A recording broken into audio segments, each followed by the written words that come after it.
Movies, they teach us a lot about history, usually wrong stuff. But one thing the films got right, though, is our appetite for war that is never satisfied.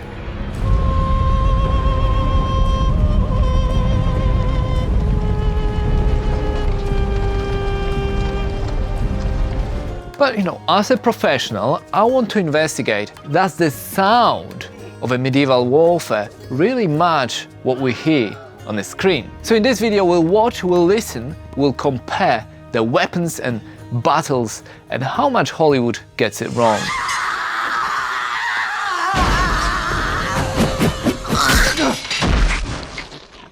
Now I hear you say, well actually, it's impossible to know how the Middle Ages looked and sounded, because we didn't have cameras, we didn't have microphones, we didn't have TikTok back then, and that's true, but we do have archaeological evidence like relics, scripts, monuments and drawings, enough to give us a good idea of what life was like back then. But movie makers, they know better, and they often serve their version of medieval history. Fake History Hunter created a perfect medieval myth bingo to play when watching the movies. Torches everywhere, dirty and muddy streets and bad teeth. These were the usual suspects. But these are the first images that popped into our minds when we talk of European medieval towns and villages. And yet, most of them aren't true. Check out the full article from their website if you want to learn more. But we must move on and listen to the most romanticized aspect of the past by men: war. Assemble the army.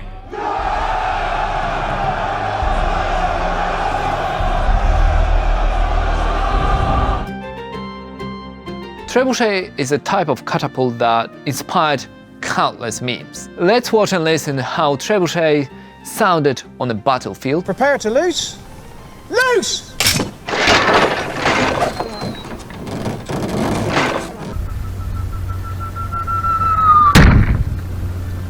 And how Hollywood portrays them.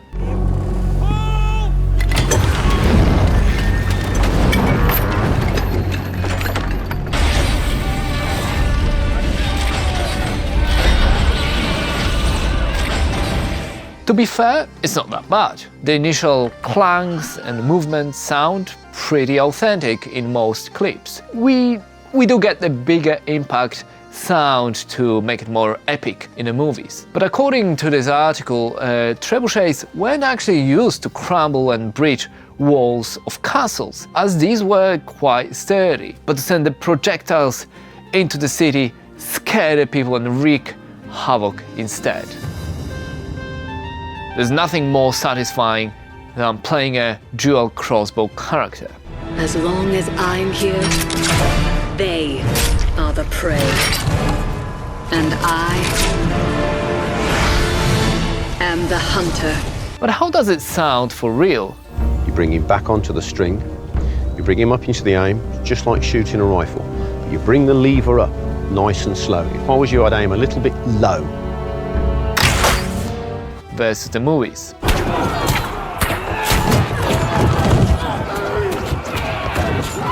Okay, it's not too bad at all, but we get more of the flying swish sound in the scenes to get the action going, but charging the heavy-duty crossbow sounds very satisfying indeed.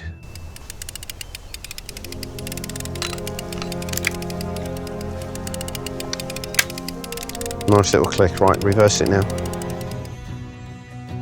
Anyone who's ever played Thief knows how satisfying it is to take down enemies with a bow.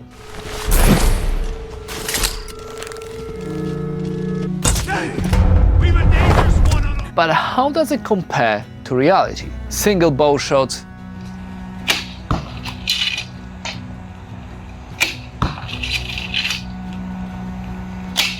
versus the movies. Please. I said shoot me! Too slow! Fast as you can! Again! Come on! Then multiple archers. One's dead.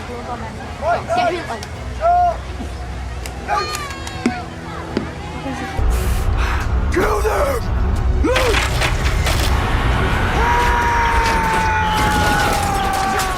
Of course, we get hyper-realism with movies, you know, the stretch of a bow, the launch, the swish sound of the arrows. I reckon it's most audible in scenes with multiple archers.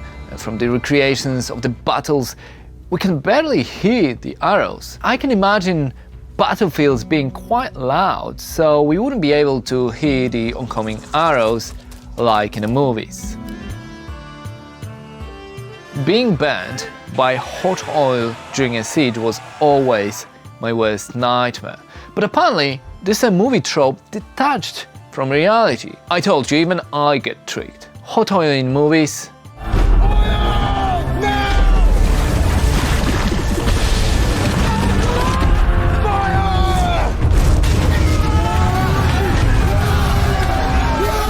And in reality.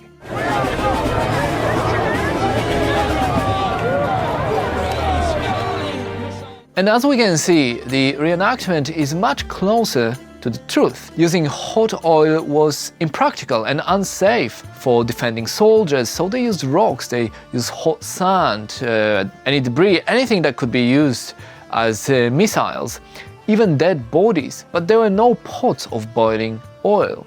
Oh, this makes me a little bit more confident about taking part in a siege. The people inside the castle haven't got much food left. We've heard they're even eating their horses inside. The smell of this delicious chicken should make them hungry and unhappy and more likely to surrender. You know, I always imagined that pulling the sword out of the scabbard, a sheath for swords, would be as satisfying as, I don't know, taking the Excalibur out of the rock.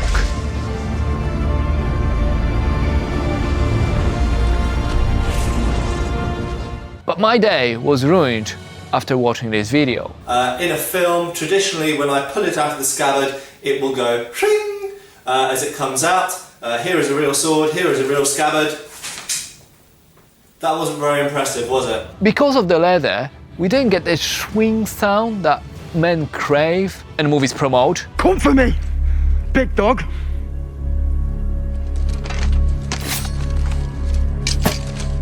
But apparently 19th century metal scabbards could fulfill our desires. But in medieval times, disappointing leather was all we had. When you draw the sword, you get that sound, okay? Do you remember simpler times when, if someone offended us, we could challenge them to a duel rather than cancel on social media? I reckon we should go back to that.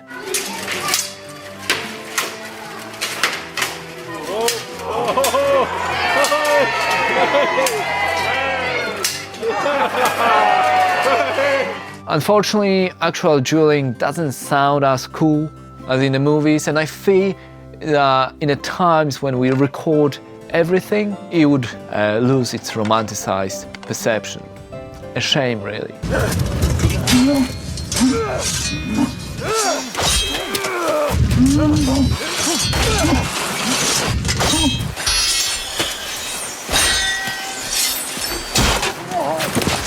Also, duels in movies look cool because of the choreography. The actors don't actually try to hit each other.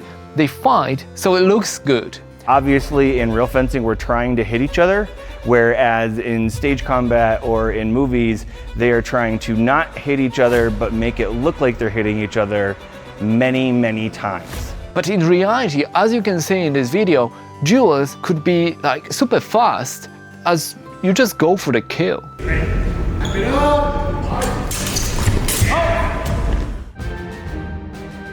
How easy it is to cut through the medieval armor.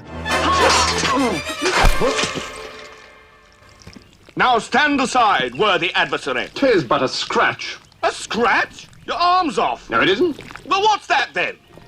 Now, some films make us believe that it's fairly simple.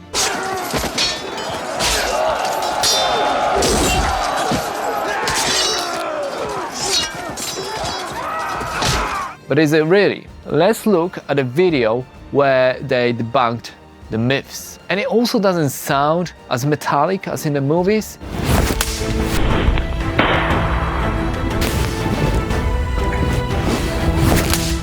And it seems like a simple breastplate is as strong as mithril. Mithril. Favorite pastime sport of the royal class.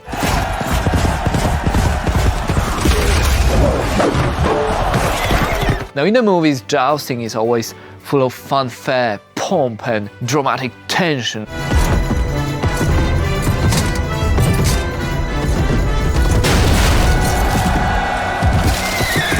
And we can hear the hooves, the cheers, the massive impact when the lance hits the riders. The reality, as usual, is pretty disappointing.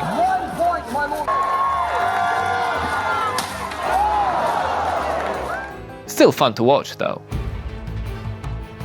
Okay, let's move on to the battlefield. The most important part of the battle is maneuvering, listening and fulfilling orders of the generals, of the leaders. For my lines!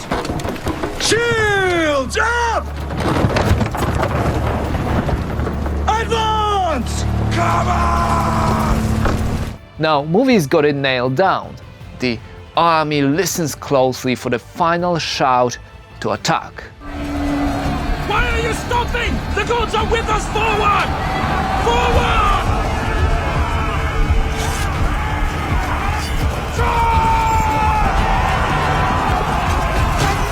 In reality, battles would be pretty loud on the ground, right? So it's quite a stretch to think that the guys at the back could hear the front orders. Instead, we got flags, trumpets and drums, and they did the job. For a specific order, a messenger on a horse could be sent to a relevant commander. Most of the guys probably just followed the rest.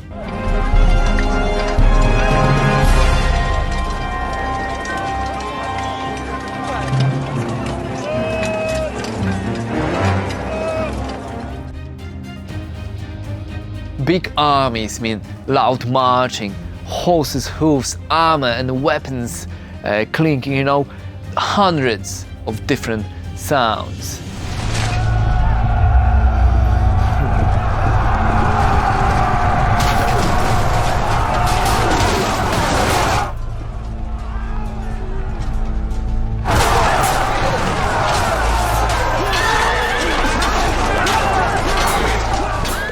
In reality, it probably sounded and looked more like this.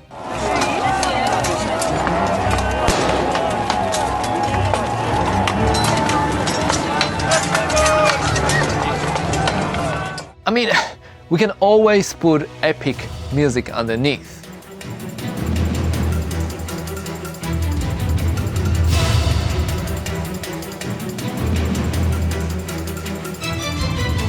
But especially in movies about the Middle Ages, it's all about the spectacle and big battles.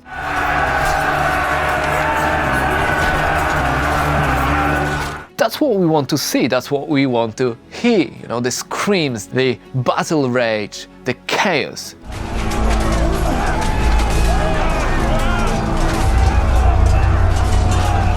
Reenactments are what they are, but they can give us some idea of how the battles looked and sounded.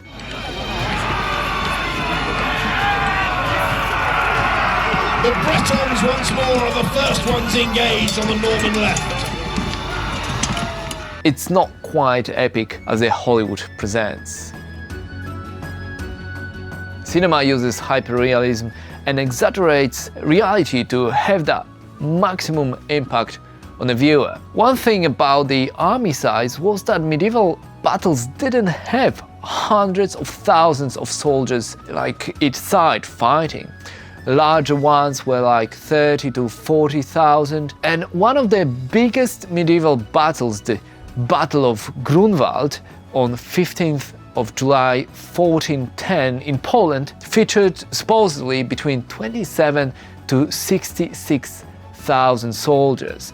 And that's the legendary one that we all learned back at school, back in Poland. It was still a massive fight, but a far cry from some movie portrayals. Also, mass killing wouldn't happen that often as armies would retreat, before everyone was dead, which, you know, it's kind of smart.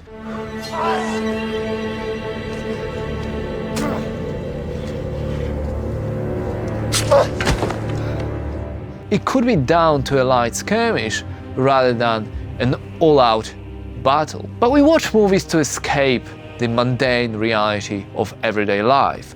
Stories about medieval battles and warfare leave us with the romantic views of the past, you know, the times when we all could be the hero, the one that saves our family, our land and our honor, to have a cause worth fighting for. They fought like Scotsmen and won their freedom. Unfortunately, more than likely, this is how it would look and sound on the field.